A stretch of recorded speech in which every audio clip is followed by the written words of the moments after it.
Hello, everyone, and welcome to Penny for a Tale this Monday night. Today we have a special guest, Craig Campbell, who has created such awesome work such as Capers, Murders and Acquisition, Die Laughing, and has several things coming up that I'm sure we will talk about throughout this whole session. Furthermore, if you were curious about Capers, after this we will be doing a one-shot of it with some special guests. It will be an amazing time. But without further gilding the lily, which is, I think, becoming the catchphrase of this show, Craig Campbell, thanks for popping on over here. Hi. Yeah, thanks for having me swing by, Mitch. I'm just I'm looking at your Twitch screen, the Twitch page. My beard is kind of in the flowers. Yeah, I know, right? It's supposed to be like good luck or something. That's what Sure. I hear. As long as you're not allergic. So I was, this past couple days, I've been looking through your Twitter account. Oh no. Yeah, pretty much stalking you on social media as best as I could. And it looks like you've dipped your toes into many avenues within the gaming hobby. I would call you a jack of all trades, so to speak, with podcasting, blogging, game design, playtesting. You even educate people on game design, and a very active Discord. Which I'm excited to be a part of. Is there anything you wanted to do but haven't done yet? um, that's a hard question. Jeez, right out of the gate. Yeah, Um, we go clumping. like I this is one of those things that like I know how much free time I have, and I know like what types of things I want to try. And so usually if I want to try something, I'll just go ahead and try it. And I've occasionally overloaded myself and had to to pare things back a little bit, and there might be some of that coming up in the future. But I'm in a weird spot where I'm doing this like this. This is I'm an architect for in real life. Mhm. This is all done on the side with the game design and everything. And so I'm just trying different avenues. Like I'm doing a Twitch show of my own game, where we're playing a whole campaign of Capers. And I'm putting up occasional videos on YouTube as well. And the Discord thing, now that's turned out to work out well, and it's been successful for starting to building a community for NerdBurger games. So it's really like there's nothing that's immediately on my radar, but I'm sure that like later this year or the beginning of next year there'll be something that I'll be like, okay, I'm going to try this, because I'm just trying to see like what works at the scale that I'm at. There's certain things that just you can't do when you're just a little bitty indie game designer. Like, for example, one of the things I'm starting to think about for next year is spending time really figuring out trying to market, like Yeah. beyond just posting stuff on Twitter. Um, so I'm just starting to research into things that like I can do reasonably that aren't going to cost a lot of money, but that can help me to kind of spread the NerdBurger games word and get those games out there now that I have a catalog of more than just the one game. Yeah, and besides like being purchasable on Drive Through RPG as well as your website, um, where else can people get your games? In if they're not in stores, when might we be able to see them in like stores? Okay, well here's what the deal is. That typically the best place to get stuff is going to be at Drive Through RPG, and then when I do Kickstarters, I usually have some sort of backer level or add-on kind of thing where you can get previous games as part of whatever it is you're kickstarting. So if you want to get caught up on something, um, I do get my games into conventions. I take them to like small local conventions myself. I've gotten them into Gen Con and PAX Unplugged and Origins and things like that through the Indie Game Developer Network. So for those fans of yours and for you yourself, if you're into indie stuff, especially take a look around at the bigger cons and see if the Indie Game Developer Network has a booth. They have a big yellow banner. It's kind of hard to miss.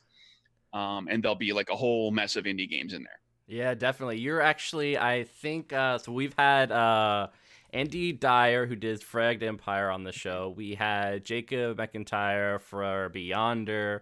Elizabeth Yeah, for yeah, I know. Afterlife and all this stuff. So I feel like we're slowly but surely going through the IGDN roster, and definitely for people who are curious, check out their website. They produce some amazing stuff, and definitely some of the most talented and creative people are a part of that association. And if you're at the convention, always spend money there. Yeah, check out the IGDN booth wherever you find it. And then I do actually have games that make their way into game stores. Nothing in any big chain bookstores and everything, because that is a giant pain in the ass to do. Yeah. But I I do distribute the games through Indie Press Revolution and Studio 2 Publishing, both of which do sales. They basically work as small scale distributors specifically to game stores. So there are a handful of game stores around the country and a few even internationally that have some of my games in there. But it's like I can't tell you what stores do. You know, you just have to check. And if you can't find it at a store, you can get it online or you can go to a convention. Definitely. And Capers, I mean, has such a unique system to it, and one that has me excited.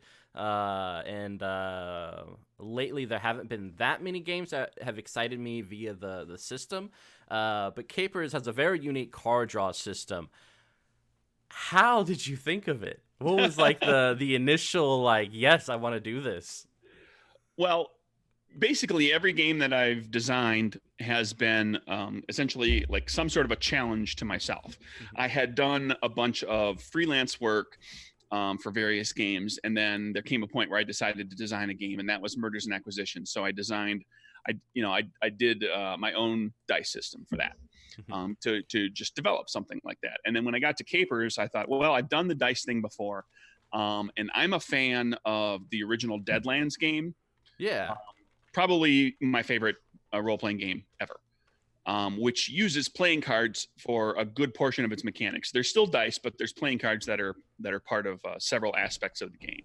And so I thought that was really interesting. And when I was looking at Capers as being kind of a 1920s gangsters era sort of thing, playing cards seemed to kind of fit thematically. So I started just toying around with ideas for what you could do with playing cards, with like drawing a hand of cards and deciding which cards to play, or flipping cards randomly, or flipping one card, flipping multiple cards, and just tinkered with a few ideas until I kind of hit on the mechanic that became the core to Capers. And it's really interesting. If you guys are curious, we'll definitely go more into it later on tonight. But awesome stuff. But there's not just the Capers you've released. You've recently released Capers Noir, which focuses on investigation and mystery. And you have another one coming up for Kickstarter in September, right? Capers Covert? Yes. Capers Noir got kickstarted earlier this year. It published just a couple months later because I had basically the vast majority of it was done. And I just needed to kind of get it all laid out and put out, distributed.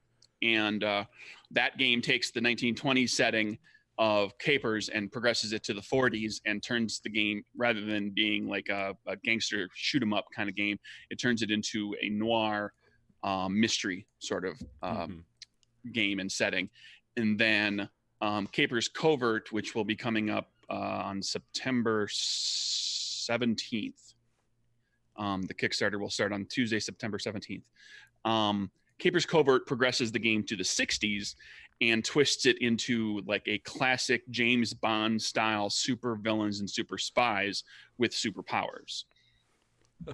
So there's awesome. Going to be gadgets, and there's going to be rules for vehicle chases, and a bunch of new powers and new player options, and a whole bunch of GM stuff, and a whole Las Vegas setting. Yeah. What movies or literature or art is kind of like inspiring you as you're writing up this new Kickstarter game? Well, I tend to draw a lot. I don't read a lot of comics. So like, despite the fact that these are supers, I think of this, Capers and all of its variations it's really, they're games about criminals and law enforcement. And those criminals and law enforcement agents happen to have superpowers. Mhm. So there tends to be, there's some influence from comics in there, certainly because of that. But it's not classic kind of comic book kind of stuff with, like the stalwart hero and there's nobody in capes and cowls and all that. Yeah. So it tends to be like movie stuff and television stuff that gets becomes more of the influence. With covert, it's clearly like every James Bond movie, especially the early, like the first couple decades of Bond movies. There's influence of The Man from U.N.C.L.E. in there. Mhm. The Mission Impossible. Well, I didn't so much watch the series, but I know enough about it. But then Yeah. like there are aspects of the game that draw upon the Mission Impossible movies, like the perfect mask. That's one of the gadgets. Yeah. One of the gadgets in the game is the perfect mask, like that. Tom Cruise always rips off his face at some point during the course of the movie. So that sort of thing. So it draws, I think, like Capers originally came out of me imagining Boardwalk Empire, Yeah. but where some of the gangster characters had superpowers. So it kind of builds from all of that. A lot of TV, a lot of movies. I'm a movie nut. Yeah, me too. I when I first heard about Capers Covert, I was thinking of Kingsman Oh yeah, that's a good one too. in That's a those good one for it. series. Sure. And it's odd. I found myself making kind of like the American version of it because it's not really a Britain set kind of thing. Yeah, whereas yeah. a lot of these super spy things like the Kingsman and certainly James Bond have this UK kind of background to them. Although there is a little write up on London Nice. in the game. So then there's like an interesting MI6 agent. Actually, it's MI6, it's MI20, which doesn't exist for real. So you tell us. Yeah, well, it's probably very covert. Yeah. So like it's the game is written, or the supplement is written, it's been play tested, it's edited, artwork is underway, layout has started, so it should be a pretty quick turnaround after the Kickstarter wraps up. Awesome stuff. So like the mantra of NerdBurger Games, which first off, before we continue any further, that name, what brought that on?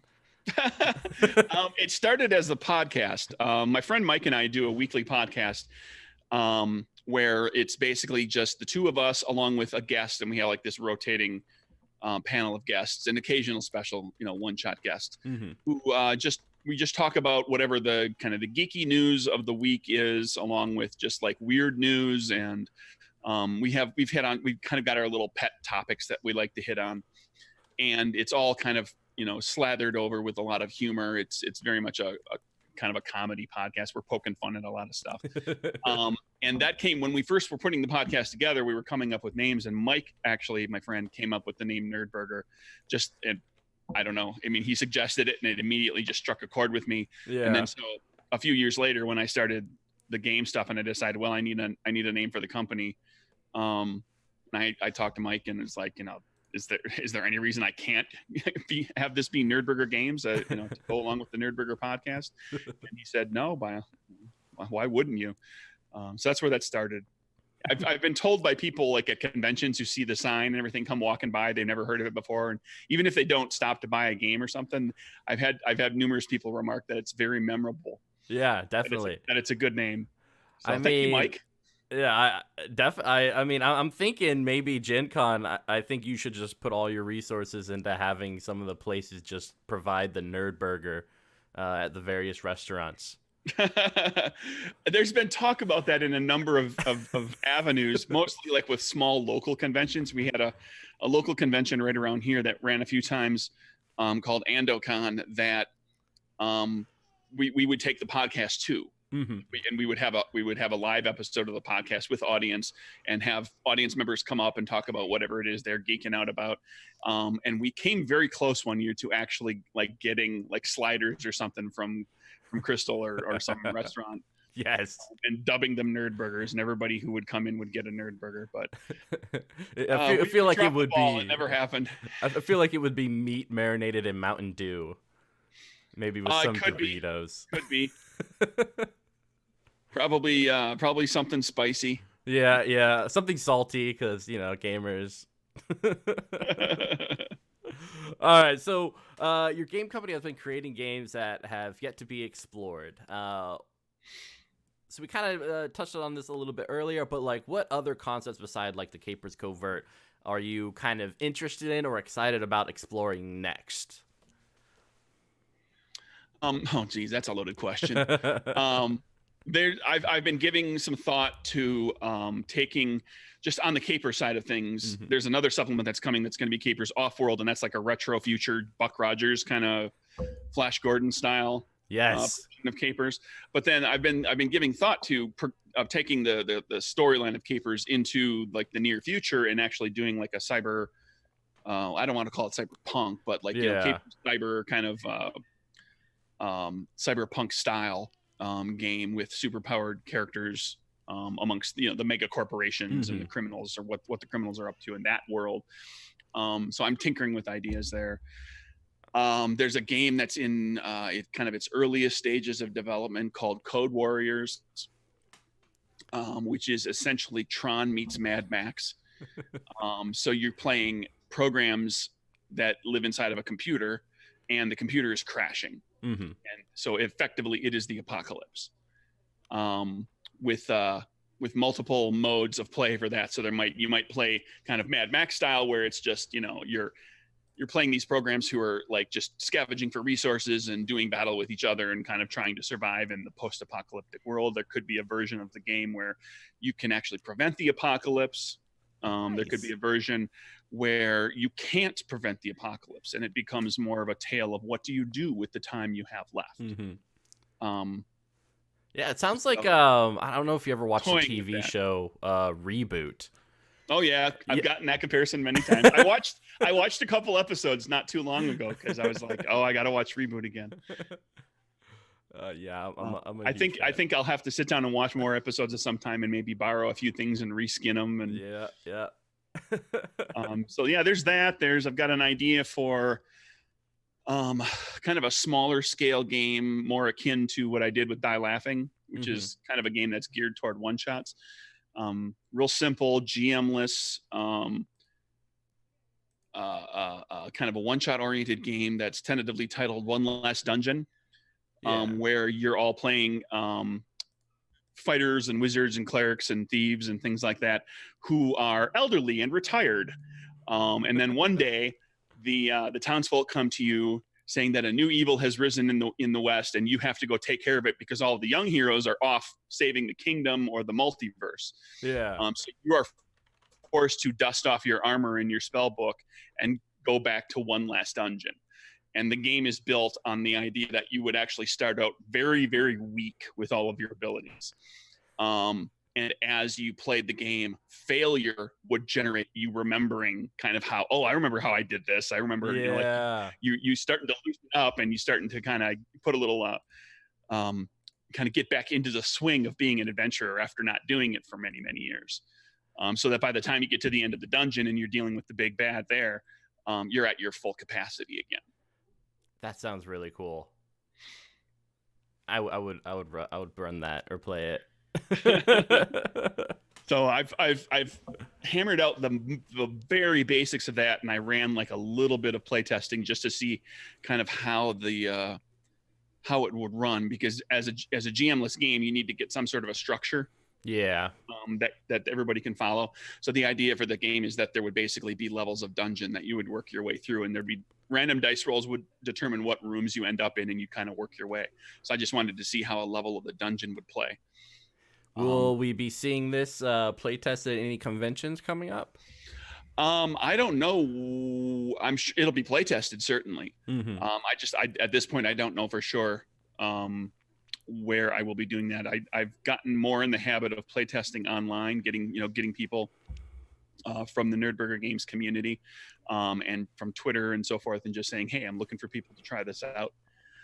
So Yeah, it's definitely the online community has grown tremendously in the last couple of years, and we're definitely seeing a lot of new content from like Kickstarter and stuff like that. And you have your Discords for every game that's coming out, and communities like forming up around them. which is something really cool and definitely a boon for game designers who can just be like have a diverse group of people playtesting their game instead of like generally your local people, back in the days. Yeah. Oh yeah. And when I was designing Murders and Acquisitions, I was like begging friends, just Please. like, please, just like finding a friend who lives somewhere, might be local, might be, somewhere where I previously lived, or somebody that I met online, saying, hey, do you have a group of people that can try this game out? And by the time I got to Capers, I had like a little bit of cachet with a little bit of a fan base, and so I was able to put out, I have a newsletter, and I put out a call via the newsletter looking for playtesters, and now I'm at the point where between the newsletter and Twitter, and the Discord, like it's not terribly difficult for me to find a group of playtesters. I've got that coming up at some point when it's not one of these supplements that only takes a little bit of playtesting. When I've got like something that involves like a whole new system and I need multiple groups of playtesters, I'm going to be making that call again. Just not sure when. Yeah, I feel like game designers have answered that issue that every gamer has, which is forming that group. What you need to do is just make a game, and then you have that community you can play test and do games with all the time. if you can find, if you can make a game that everybody's gonna, enough people are gonna dig, which you can, because like there's an audience for everything. You just have to work a little bit maybe to find it. It might not be the biggest audience, but there's an audience. If you've got an idea for a game, try making it. You'd be surprised that people will come out of the woodwork saying, oh, that's awesome, that's great, I didn't realize I needed this game in my life. Yeah, that's for me. So I'm fully supportive of that. Like, go for it, give it a shot. Your first game might suck, it probably will, to be honest, but you'll learn from that, and you'll make more, and eventually you'll find that thing that just kind of clicks for you, or maybe you'll get lucky right out of the gate. Sometimes people do that. Yeah. So were you lucky, or what was your first game? I actually had somebody, because I say things like that where like, your first game might suck. Yeah. And people were like, well, you did Murders and Acquisitions and that did okay. And I was like, that wasn't my first game, everybody. Not by a long shot. I designed all sorts of things that many of them never got to play testers, because I was like, okay, I got this thing that I think is great. And I would set it aside and I'd go back and look at it and I'd be like, no, that's not very good at all.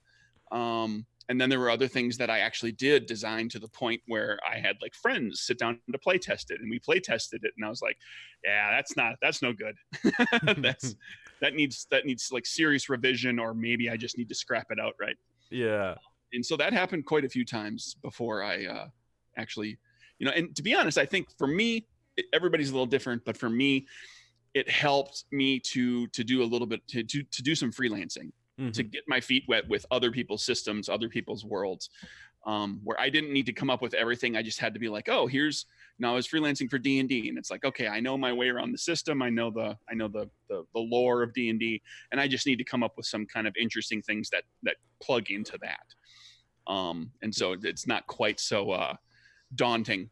Yeah, and you did freelancing for D&D and Pathfinder, right? Yeah, just one thing. Well, two things for Pathfinder.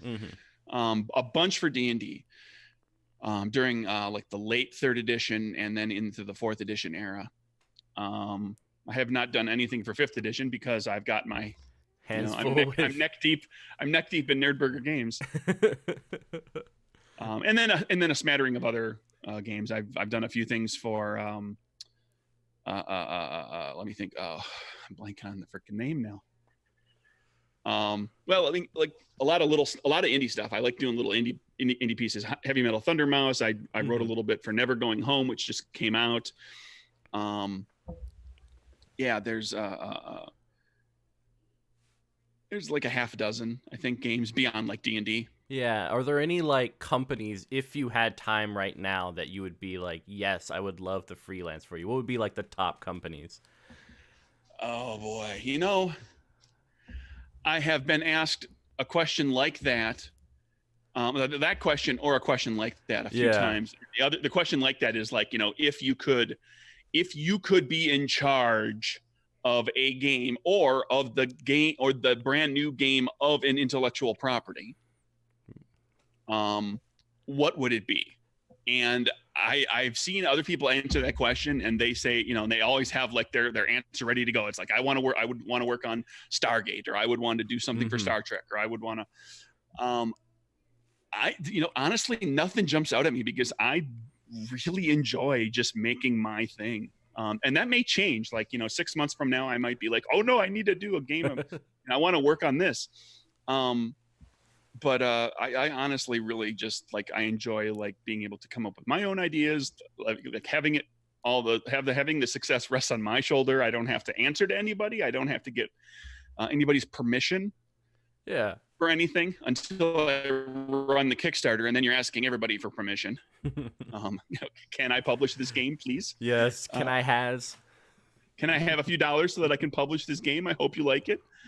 Yeah, I mean, That's good to hear. I wouldn't mind dipping my toe back in D&D with like some Adventurers Guild stuff, or I came very close to contributing to a book that ultimately got during 4th edition to an actual like D&D hardcover that the project got canceled. That's a bummer. Yeah, well, and in retrospect, it got canceled right around the time they started developing the next edition of the game. So I'm pretty sure that that one was kind of doomed. Yeah. I got there was a lot of talk, and I got a bunch of emails, and they just kind of kept dragging out. But they were figuring out like, how much stuff are we going to still make that requires out of house people to work on, because we can do some stuff in house just to kind of keep it simple, and then we can be pushing on developing the fifth edition in house, which is what they ultimately were doing. Yep. I mean, 4E was the system that got me into this whole thing. I got in on my first game was in 2nd edition. I'm old. Not nearly as old as some people, but I'm up there. Yeah. Yeah, I play a lot of games. I'm a stay-at-home dad, so there's a plethora amount of time that I can just read and do stuff with. But I learned early on when I went to run games at local stores, as I've been playing since 2012, and I've done these systems, and then like I have like 6 people raise their hands like, yeah, I've been playing since like the 1980s. 1983. Yeah, and I'm like, okay. I feel like I used to have the books when they were this big. Yeah. And that was nearly the only thing that was out there. Yeah. I've gamed. I've had friends who like regular gaming group friends that have been gaming much longer than me. It took me until college before I played any games. I nearly played D&D in high school. I was hanging around with a friend of mine, and he showed me his D&D stuff, and he was like, and here's the book, and he showed me, like, I saw the dice, and he described what the game was about, and he said, we should play this sometime, and I said, okay, and then we never did. Oh, so close. Yes. And so 4 years or whatever later, I finally did. Yeah, it was just a bunch of friends inviting me, and I thought it was super lame until I was there playing, and I was like, this is so cool. I want my rest of my life to be this. That'd be a heck of a life. There are people out there that manage to make that happen, but hey, keep at it. You never know. Yeah, definitely. So you not only make games and podcasts and stuff like that, but you also are starting or have educated the masses on the subject of game design. I know I saw at least 4 kind of podcast audios on your website. So what is the main thing you would tell people starting out on game design? What are some like hints, tips, etc.? Oh boy.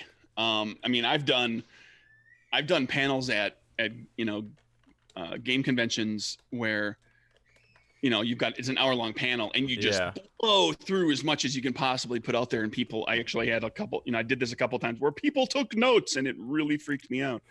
To summarize, I guess, is like, figure out what you want your game to be about. and that does not mean tell me what the world is. It means tell me what the characters do in that world. Tell me what you want the player's experience to be and how that ties to what the characters do. And then biggest advice is to just write it, just to give it a try. There are many people out, many gamers out there who have an idea for a game or have an idea for a world and setting to kind of wrap around an existing licensed system like